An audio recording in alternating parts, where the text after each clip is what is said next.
Hi, Michael Gaffney. Welcome back to school. This is Flower School 101. You discovered us on Flower Power at buyflowerpower.com or American School of Flower Design. This is class number 9 in your journey to become a designer. Watch these videos over and over again. Our flowers are sent directly to your home. You don't have to go finding them. You can sit at home and practice, practice, practice. It doesn't take that much practice, to be honest. I think flower design is an easy craft, an easy trade. That's what I've been doing for 28 years. So I say the worst designer in my class is 1 hour away of practicing from being the best. There's your encouragement for today. It doesn't take much. Again, flower designing to me is Rubik's Cubes, pattern. There's a couple of tricks and tips to everything in this business. All you got to do is watch these videos and I'll teach you the tricks and the tips. So today we're doing, I'm one of the only florists doing it. Now you'll be doing it. It's called a natural cascade. Everybody wants a cascade again. Bridal. I always think they're great in a vase, dripping over a mantle, sitting on an end table, running down your buffet table. Why not? But the problem is that we always use those tacky plastic holders that look like a flashlight in your hand. And you had brides hanging on to this plastic thing all day. Not with me. I stopped using those in 1985. Then I stopped doing cascades through the 90s and the thousands because everybody was doing the balls. Now cascades are back. I will not go back to giving my brides those plastic holders.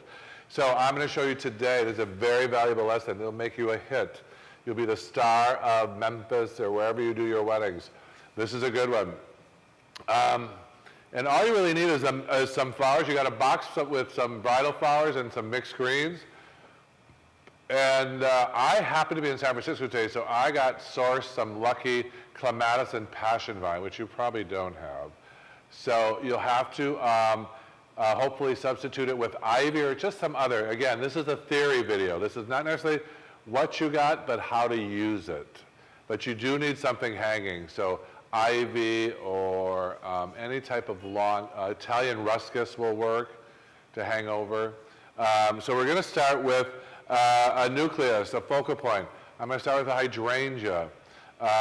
And what I'm going to do is it's sort of, I call it, it's a cousin to the Napa Valley wedding we did in another video.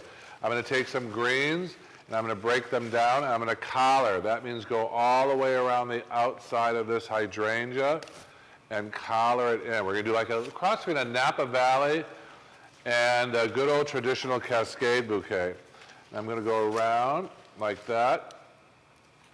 Take my snippets, I should have had these pre-snipped, like that, and collar all around my hydrangea. That's your start. Like that. If you've got mixed greens, a couple of types of greens, throw in another type. Here's some Pittus Porum. Throw in a little pit. Notice how I'm entering these, as I always talk about, sideways through my design.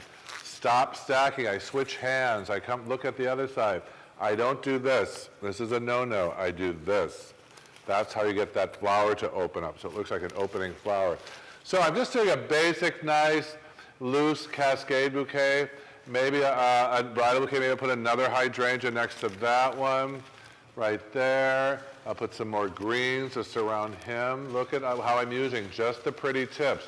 Do not have this sticking out like a sore thumb. Just the tips, surrounding that piece with some pretty greens. And then maybe I'll add a few maybe spray roses or regular roses around. Again, entering these sideways through my design, like that. And you can have all these cleaned off before you begin. There you go. There's a good start. Maybe I'll put some regular roses in here. See how they're kind of a little bit of spacing as opposed to a traditional bridal bouquet, which is solid mass that we've been doing through the last 15, 20 years. We're doing a little bit looser looks these days. So then I'll take another rose, maybe put it through here, and then enter a few more greens. I've got some cedar, that's awfully pretty. So again, a lot of times I tell students go out in their backyards. You'll find the most beautiful things in your backyard that you would never think of using in your house. When you bring them in, they look beautiful. Put a little collaring on the top there, maybe another rose or two. So now I've got a basic bridal bouquet. Sort of a round version. I'm going to switch hands, come from the other side, add some more roses. So you've got your basic sort of classic round. bridal design. Right? You all see that. That's the easy one. Right there. And I could stop here. Let me put a few more pieces in there and give you a little close-up. Maybe a few, these are nice. The mini hydrangeas are pretty. Angle those in. And again, I could stop here and center down the aisle. Nothing wrong with that. Let me put one more, if I have one, mini green hydrangea right on the top for a little balance. And a little more green. So this would be like sort of a little bit more traditional look. But now we're going to add the Cascade. So again, I could stop here and center down the aisle, tie this up, wrap it up, ribbon and pin it. But I'm going to add the Cascade. So how you do that, I'm going to step around the table and show you how I'm going to do that. And basically all you have to do is find something that trails.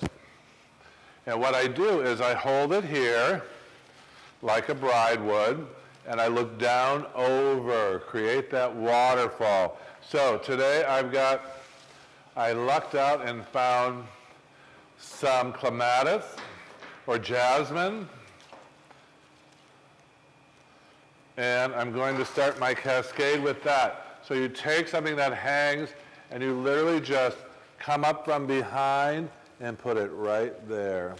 Start that cascade going down. And I'm going to take a little bit more, something in a little pretty piece, and put that in there and start the trailing.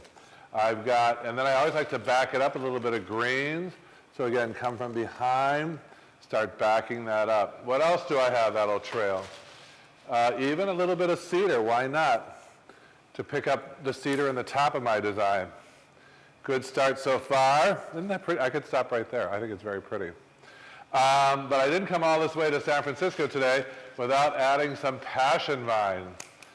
I don't know where they get this stuff. This is super long. This would be for my supermodel brides because it's really long. You'd have to be a pretty tall girl. But this is called passion vine. Look at that. And what better thing to have on your wedding day than passion flower? So I'm going to put a few strings of that in here.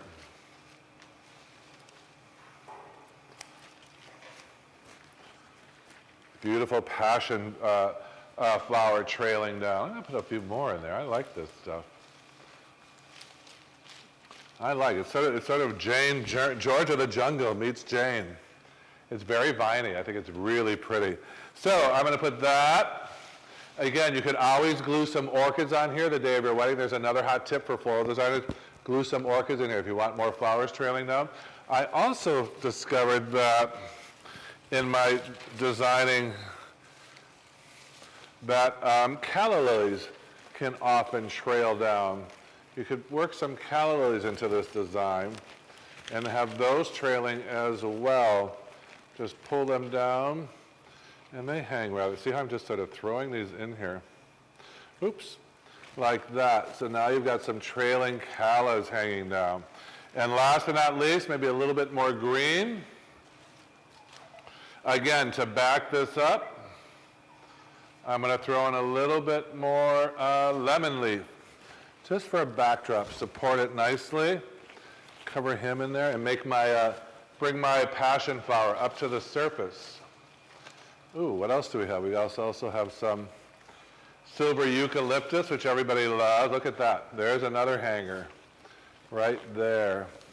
Make sure my callas are showing. I'm going to put this one over here. And last, get a close-up on that one while I reach for my wire. I'm going to take my wire. Don't forget up here. This is where most people forget. You need a little bit more green right at the top, right up here to put that collar on it. I know my hands are full, and this is the big one. But I'm going to take my wire, and I'm going to wire this up. And what's left? But a beautiful cascade bouquet, as wild as the day is long, as wild as love is. Again, and then I pull my flowers through it again, loosen it up. That is one wild bouquet. Sort of like for a fashion editorial setting. She could hold it on her hip as she comes down the aisle, hang on to her father. I always sort of teach my brides how to hold their bouquets. Took me about 5 minutes to make. This retails for about $200. Again, hydrangeas, mini hydrangeas, spray roses, mixed greens, couple of callas, and the all-important hanging material. It's a natural cascade. On the back, I would clean all this off, and I would squeeze this all together, thin it out, cut some of these branches out, so I get a nice thin grip, and then like all my other bridal bouquets, I wrap this with ribbon and pin it. So just like any other bouquet, except she doesn't have that plastic holder, and she can do this all day long without hanging onto that plastic holder. It's totally natural, totally organic. By the way, many of the roses that I'm bringing up from around the world are totally organically grown flowers, which is very exciting. So I'm Michael Gaffney. This is how you do a cascade the right way, the natural way, without that plastic holder. Remember, go to buyflowerpower.com for the rest of my classes. And this is going to make you some money because nobody's doing it but us. A natural cascade without the plastique. I'm Michael Gaffney. I'll see you later. Keep blooming. Remember, Flower School 101 or buyflowerpower.com.